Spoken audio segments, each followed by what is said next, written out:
Hello dear students, welcome to Literature. Today we are going to study about the character sketch of Macbeth.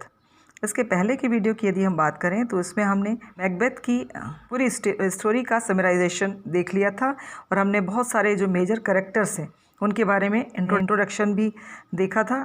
आज हम पढ़ेंगे character sketch of Macbeth. Macbeth is the central character of the tragic play Macbeth and even the title is given in his name. लेकिन ऐसे बहुत सारे characters हैं जो कि मैकबेथ के करेक्टर को शेप देते हैं, क्योंकि यदि वो करेक्टर्स प्ले में नहीं हैं तो मैकबेथ का करेक्टर फोकस नहीं हो सकता. ये ज़रूरी है कि मैकबेथ के स्केच को जानने के लिए हम ऐसे बहुत सारे और जो इम्पॉर्टेंट इवेंट्स हैं, करेक्टर्स हैं या टॉपिक्स हैं जिनको हम मैकबेथ के साथ में लेकर चलते हैं.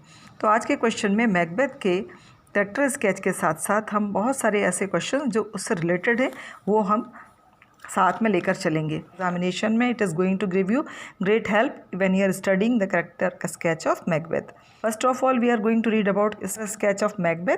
उसके कैरेक्टर को फोकस करने में ऐसे बहुत सारे क्वेश्चंस आ रहे हैं, जैसे कि Macbeth is more guided by his wife less by his ambition. जब उस सिंहासन को हड़पने का जो उसका टेम्पटेशन था उसके पीछे उसकी टेम्पटेशन से ज़्यादा उसकी वाइफ की एम्बिशन थी. Role of witches in Macbeth tragic play का एक बहुत इंपॉर्टेंट पार्ट है विचेस और घोस्ट का अपीयरेंस, बार बार उनका अपीयरेंस आना. तो इसमें जो इसकी मीटिंग होती है फर्स्ट टाइम और second time with the three witches, जो थ्री सिस्टर्स, तो इनसे जो मीट होती है इसमें भी एक बहुत अच्छा क्वेश्चन बनता है. Role of witches in Macbeth almost all end का सीन है जब वो किंग डंकन का मर्डर करता है. तो इस पर भी क्वेश्चन आता है हाउ वाज बैंको मर्डर्ड, क्योंकि ये भी एक क्वेश्चन बहुत इंपॉर्टेंट है. इसके अलावा हम और क्वेश्चंस यदि देखते हैं तो fight between Macbeth and Macduff, ये भी एक बहुत इंपॉर्टेंट एंड सीन है. Who was found very much loyal till the end and he discovered actually the truth that Macbeth is the real person who has killed the Duncan. तो ये दोनों की fight scene जो है ये बहुत important and scene है. Macbeth का करैक्टर जो है फोकस होता है इन सारे करैक्टर्स को लेकर के, इन सिचुएशंस को लेकर के. तो चलिए अब इसके साथ हम देखते जाते हैं कि जब इसको आप पढ़ेंगे तो आपको साथ ही साथ पूरे क्वेश्चंस का डिटेल भी मिलता चला जाएगा. तो चलिए हम उसका कैरेक्टराइजेशन सबसे पहले शुरू करते हैं. So if we see the character of sketch of Macbeth, what was the character traits of his personality, मतलब उसकी पर्सनैलिटी की क्या क्वालिटीज़ थी. तो he comes as a greatest warrior in Duncan's army as the thane of Glamis. He was known as the thane of Glamis, उसको title मिलता है और वो डंकन का एक बहुत लॉयल वॉरियर होता है, बहुत ब्रेव वॉरियर होता है. एंड इस समय भी जो प्ले शुरू होता है at that time also he is returning from after suppressing the rebel taken place in Norway. वो नॉर्वे में जो बैटल होता है, उस जो रिबेल होता है, रिबेल यानी जो विद्रोह हुआ रहता है, उसको क्रश करने के बाद ही लौटता है. यही एक्ट की स्टार्टिंग है. तो he is presented as a greatest warrior.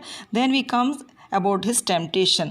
As I told you that Shakespearean tragedy always we find the temptation of a tragic hero always brings the doom of his life.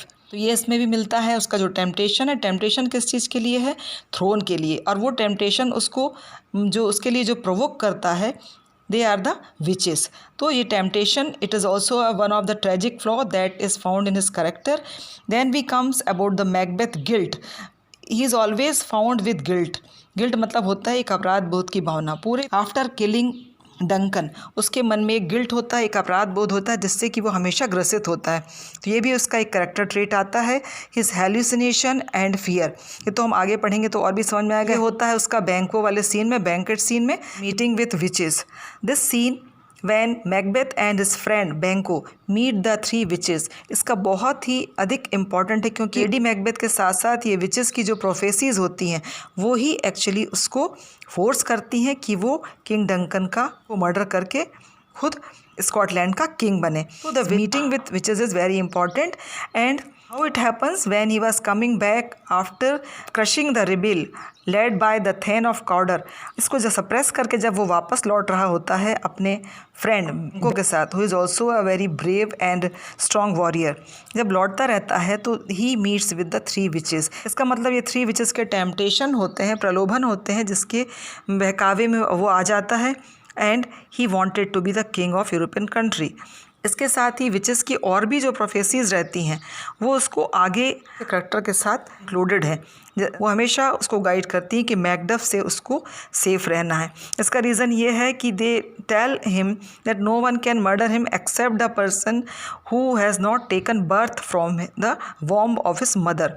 If we know the history of Macduff, he was the result of Caesarean. He was और एक और important prophecy that made by the witches जो बैंको के murder का कारण बनती है, that was as the witches announced that Macbeth will be the king of European country, but later on it is the son or the successor of Banquo going to be the king of Scotland। तो ये जो एक भविष्यवाणी होती है witches की, जिसमें कारण Macbeth was always planning to kill Banquo, क्योंकि उसको व्हेन ही रियलाइजेस कि he will be the king but in future his son will not be the king of Scotland, in the place of him जो Banquo है उसके आने वाले जो बच्चे आगे आने वाली जनरेशन है वो किंग होंगे। तो तब से उसके मन में एक भय भी डेवलप हो जाता है। अब उसके बाद आता है Macbeth guided by his wife, as we told you that the temptations come to his mind because of the prophecies of the witches. जैसा कि यदि कहा जाए कि यदि ये सब घटनाएं नहीं होती तो शायद वो इतना ओवर एम्बिशियस नहीं होता, इतना टेम्पटेशन उसके मन में नहीं आता थ्रोन के लिए, लेकिन it comes to him because of the prophecies of witches as well as the Lady Macbeth. She is also one of the very important character, as because of her ambition only he is tempted to do this crime.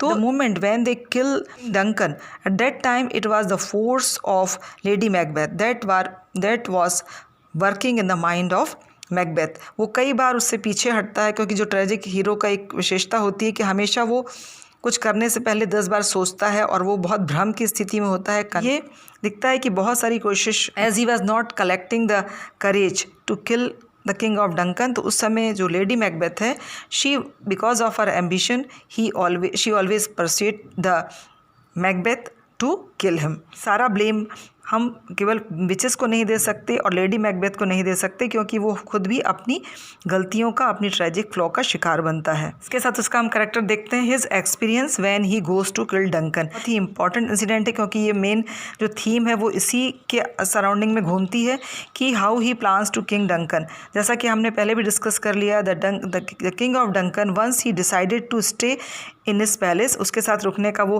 Plan करता है और यहीं से उनको एक opportunity मिलती है lady Macbeth के साथ में कि डंकन को मार दिया जाए। And at last they kill the king of Duncan by force. और प्रोफेसी को जाने के बाद वो किंग डंकन को मर्डर तो कर देता है, लेकिन उसके दिमाग में हमेशा एक रेस्टलेसनेस चलती है। And it was also responsible for his hallucination, क्योंकि हमेशा एक वो भ्रम की स्थिति में मिलता है, जो कि एक शेक्सपियरियन ट्रेजेडी की एक सबसे इम्पॉर्टेंट फीचर है, hallucination of the tragic character. और उसकी वजह से उसके दिमाग में एक हेलुसिनेशन चलता है और ये ज़्यादा बढ़ जाता है व्हेन ही किल्स द बैंको। ये सबसे एक बहुत इंपॉर्टेंट क्वेश्चन है, वाई मैकबेथ किल्स बैंको। तो ये भी एक बहुत इंपॉर्टेंट सीन है जब बैंको का मर्डर किया जाता है। तो चलिए एक बार इसको देख लेते हैं। This is the incident after that always Macbeth found in a very miserable condition. He found always with his nightmares and his hallucinations. वो कहीं जानता है कि इस टेम्पटेशन के बाद ही मैकबेथ के अंदर जो है वो इच्छा है, maybe he is the murderer of the Duncan. इसके साथ ही ये मिलता है कि he is always jealous of Banquo. Why he was jealous of Banquo, as we have read earlier, की टेलिंग ऑफ द विचेस, जो कि इस बात को इशारा करती हैं कि आगे चल कर के मैकबेथ तो किंग होगा, लेकिन उसके आगे बैंको के जो सक्सेसर होंगे या उसके बेटे जो है वो सिंहासन उनके हाथ में होगा। तो this was the reason Macbeth always found insecured in the with Banquo. So that's why he make the plan to kill the Banquo as well as his son Fleance, क्योंकि उसको उसके बेटे से भी भय होता है। तो इसके साथ में हम एक और क्वेश्चन को साथ में ऐड कर लेते हैं, क्योंकि वो बैंक्वेट सीन है और वो बैंक्वेट सीन में ही बैंको की डेथ होती है और उसका बैंको का जो मर्डर प्लान किया जाता है। So we should take together also. तो इसमें एक और जो क्वेश्चन आता है वो है आपका बैंक्वेट सीन का। बैंक्वेट मीन्स होता है party, the big parties are called banquet. तो this party was arranged only for the purpose of killing Banquo is the warrior and his son Fleance. चूँकि वो आई विटनेस रहता, उसको मारने के लिए ही as he is found always jealous with Banquo, और वो किसी तरह से उसको and because of him always he find himself in fear, तो उससे बचने के लिए ही वो ये पार्टी को अरेंज करता है in which he invited these people. लेकिन उसके पहले ही वो he send the 3 warriors to kill Banquo, इसके पहले ही वो बैंको को मर्डर करने के लिए 3 लोगों को भेजता है, 3 वॉरियर्स को, और बैंको को मार दिया जाता है। And after that coming back he started to make artificial, he started to pretend मतलब वो बहाना करता है, एक शो करता है कि he is always investigating about the Banquo's absence, कि what is the reason why Banquo is not in the party. वो ये शो करता है कि बैंको को वो इन्वेस्टिगेट कर रहा है कि वो कहाँ गया है। तो ये दोनों सीन है, बैंकेट सीन है और the murder of Banquo, these both scene are interrelated to each other and these are also बहुत important question for examination point of view. तो ये हमने इतने सारे क्वेश्चन ले लिए। अब हम देखते हैं लास्ट सीन जो है, fight between Macbeth and Macduff. Already we have read about the Macduff. Macduff was a very loyal warrior of Duncan. Macduff was actually the real enemy we can say of Macbeth, क्योंकि पूरी story में ये समझ में आता है कि जो their fight end of the play is comes only by the fighting of these two, Macbeth and Macduff. And Macduff was the person who discovered the truth from the beginning, that Macbeth is the real person who has killed the Duncan. क्योंकि after the murder of King Duncan, even Macbeth started to pretend and he put this blame to the 2 of the guards, कि 2 guards को blame करता है कि शायद इन लोगों ने ही king Duncan को मारा है। लेकिन मैकडफ एक ऐसा पर्सन होता है जिसको कि शुरू से ही मैकबेथ पर डाउट होता है, और इसका रीज़न ये रहता है कि इसके बाद जो मेलकम है, मेलकम वहाँ से भाग जाता है, जो कि he was the son of king Duncan. उसके ऊपर कहीं ये एलिगेशन ना आए कि उसने उसके पिता को मारा है।